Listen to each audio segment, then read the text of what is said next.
Saint ledger கிபி 743ஆம் ஆண்டு Poland நாட்டில் உள்ள ஒரு உயர்குடியில பிறந்திருக்காரு. லெட்ஜருக்கு புனித போனிபஸோடும் புனித கிரகோரியாரோடும் நல்ல நட்புறவு இருந்திருக்கு.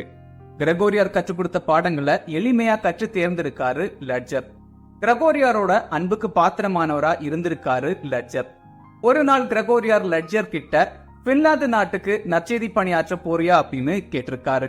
அதுக்கு லெட்ஜர் சம்மதிச்சிருக்காரு. பின்லாந்து நாட்டுக்கு போய் நற்செய்தி பணி ஆற்றிருக்காரு. அங்கு அதிகமான எதிர்ப்புகள் இருந்திருக்கு. எல்லா எதிர்ப்புகளையும் துணிச்சலோடு சந்திச்சு நற்செய்தி பணி ஆற்றியிருக்காரு லெட்ஜர். அந்த நேரத்துல பின்லாந்து நாட்டு மேல சாக்சானி பிரிவினர் படையெடுத்து வந்திருக்காங்க. பின்லாந்து நாட்டு மக்களை நாடு கடத்தியிருக்காங்க. லெட்ஜர் கிட்ட ஒழுங்கா இங்கிருந்து ஓடிவிடு, இல்லை நீ கொலை செய்யப்படுவாய் அப்படின்னு மிரட்டியிருக்காங்க.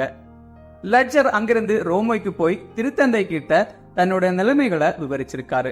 திருத்தந்தை லெட்ஜர் கிட்ட காசினோ மலையில கொஞ்ச நாள் தங்கி இருக்க அறிவுறுத்தி இருக்காரு. லெட்ஜர் காசினோ மலைக்கு போய் அங்க ஜெபம் மற்றும் தவ வாழ்க்கை வாழ்ந்திருக்காரு.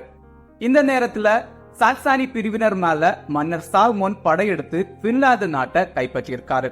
இது தெரிஞ்சுக்கிட்ட லெட்ஜர் மறுபடியும் பின்லாந்து நாட்டுக்கு வந்து நற்செய்தி பணி ஆற்றியிருக்காரு. இவரோட சிறப்பான பணியை பார்த்த மன்னர் சால்மோன் ஆலயம் கட்டுறது மாதிரி பல பணிகளை லெட்ஜர் கிட்ட ஒப்படைச்சிருக்காரு.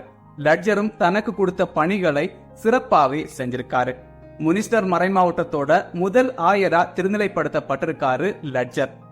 லெட்ஜர் எதிர்காலத்துல நடக்கக்கூடிய நிகழ்வுகளை முன்கூட்டியே அறிவிக்கக்கூடியவரா இருந்திருக்காரு. இதனால நாட்டு மக்கள் பல அழிவுகள்ல இருந்து பாதுகாக்கப்பட்டிருக்காங்க. இப்படி துணிச்சலோடு நற்செய்தி பணி ஆற்றி வந்த லெட்ஜர் இறுதியா கிபி 809ஆம் ஆண்டு இறந்து போயிருக்காரு. மார்ச் 26 செயின்ட் லெட்ஜர் ஃபீஸ்ட் டே.